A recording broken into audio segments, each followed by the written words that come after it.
سلام تماشابینان عزیز، برنامه عرصه است منظور شما. عالمان و نوآوران با اختراع معاصر خود در شرایط هر دور و زمان توجه مردم سیاره را به این اختراعها بیشتر نمودند. از جانب دیگر از طرز کار این نوگانی‌های معاصر بینندگان انگشت حیرت می‌گذارند. با این مقصد ما نیز در هر یک برنامه کوشش می‌کنیم که شما را با این نوگانی‌ها شناس کنیم. سرخط برنامه امروزه چنین است: لایحه دسترسی برای آدمانی دارای امکانیت‌های محدود، قوت‌دهنده نسل نو، آینه هوشمند، ربات میکروفونی بسیار عمله. امروزها توجه آدمان به نوگانی‌های هر روز اختراع شده بیشتر شده. انسان‌ها اطراف اختراع‌های جدیدی که بیننده خوش ذهن را به فکر کردن وادار می‌سازد اندیشه می‌کنند. یعنی انسان می‌تواند با استفاده از عقیده سالم هم قدم زمان باشد و نوگانی روی کار بیارد. در قسمت اولی برنامه از دستاورد تکنولوژی یک نورس تاجیک سخن می‌گوییم. مرحمت تماشا کنید. عصر 21 عصر فناوری‌های جدید است و این همه نوآوری‌های تکنیکا و تکنولوژیا نمی‌تواند برای بلند گردیدن تفکر و ذهن نسل نورس و جوان به تاثیر باشد. قهرمان امروزه بخش اولی برنامه شیروی کامران، خواننده لیسه رقم 2 برای خوانندگان بالیاقت شهر دوشنبه میباشد. شیرو به سن و سالش نگاه نکرده در سمت نوآوری قدم‌های استوار گذاشته و یک قطار موفقیت‌ها نایل گردیده است. نامبرده با لایحه روی کار آورده‌اش غالب جای دوم دور جمهوریوی آزمون جمهوریوی علم فروغ معرفت از روی نامیناسیون اختراعکاری و نوآوری میباشد. با تشبثی اساسگذار صلح و وحدت ملی پیشوای ملت پرزیدنت جمهوری تاجیکستان محترم امانی رحمان در کشور سال اول است که آزمون علم فروغ معرفت، یعنی که این روانه شده است با فن‌های دقیق ریاضی طبیعی.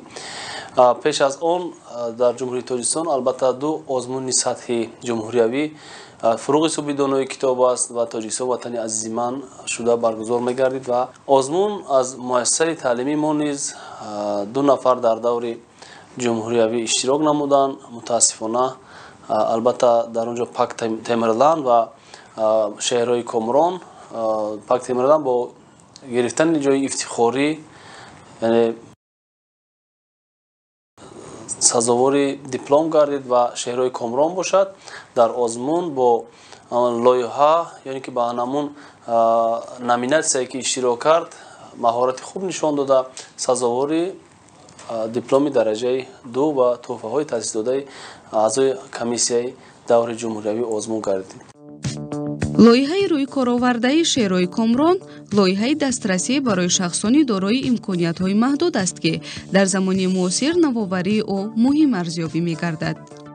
مقصد اساسی برنامه در آن است که اما آدمایی که دارای معیوبیت دارند به جای‌هایی که میگوییم که به بیناهای مرکزهای دلخوشی یا اینکه داروخانه‌ها، طربخانه‌ها، مهمانخانه‌ها می‌روند، برای آنها جای دسترس باید باشد تا اینکه آنها به یگان مانع به همون جای لازم خود بروند. طول 8-9 ماه این برنامه رو کار کردیم. از بسیار یعنی همکاری ها با خودی کمیته معیوبیت جمهوری تاجیکستان بود، از آنها پرسان شدیم و بسیار گویم که لگاتیپ برنامه رو هم در همکاری با آنها پیشنهاد نمودیم و قریب که گویم که بیناهای دوشنبه رو گشتیم و آنجا رو دیدیم که کمبودی نسبت گویم که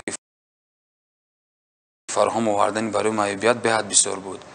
همین سبب ما تصمیم گرفتیم که این برنامه رو پیشنهاد کنیم تا اینکه هر بینایی که آینده ساخته می شود باید همین جای برآمدن معیوبیت را هم در نظر داشته باشند. هدف لایحه ساده‌تر کردن زمینه موبیلی و به این وسیله فراهم آوردن امکانی بهتر برای معیوبان می باشد. لایحه به تشکل محیط بدون مانع، رشد شرایط مناسب و به راحتی معیوبان مساعدت می کند که مقصد تهیه آن را شیروی کامران چنین شرح می دهد.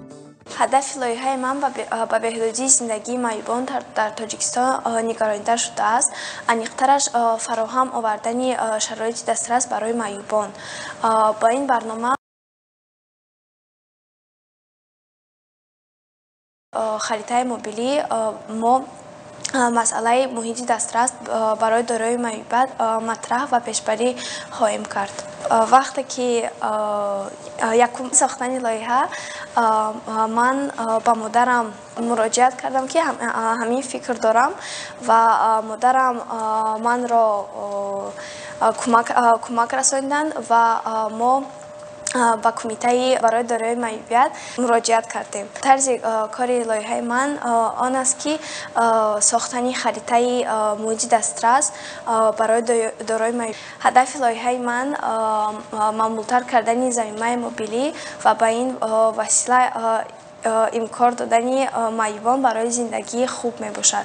лоиҳа ба ташаккули муҳити бидунии монеа рушди шароити муносиб ва ба роҳати маъюбон мусоидат мекунад. барномаи лоиҳа бо 3 забон тоҷикӣ, русӣ ва англисӣ ва бо функсияҳои махсусе таҳия шудааст ки ҳам барои нобиноён ва ҳам ношунавоён мувофиқанд. лоиҳаи дастрасӣ барои шахсони дорои имкониятҳои маҳдуд шароити муҳити дастрасро фароҳам меоварад ки маъюбон метавонанд бидуни монеа ва мустақилона ҳаракат кунанд. барои ин сохтани лоиҳа мо истифода бурдем App Inventor, забони барномасозии визуалӣ буда барои сохтани барномаҳои мобилӣ пешбинӣ шудааст. блокҳои гуногунро барои сохтани ин барнома барои муошират бо таҳиягарон аз барномаи App Inventor истифода бурдем. дар оянда ман барномасоз ва ихтироъкор шудан мехоҳам.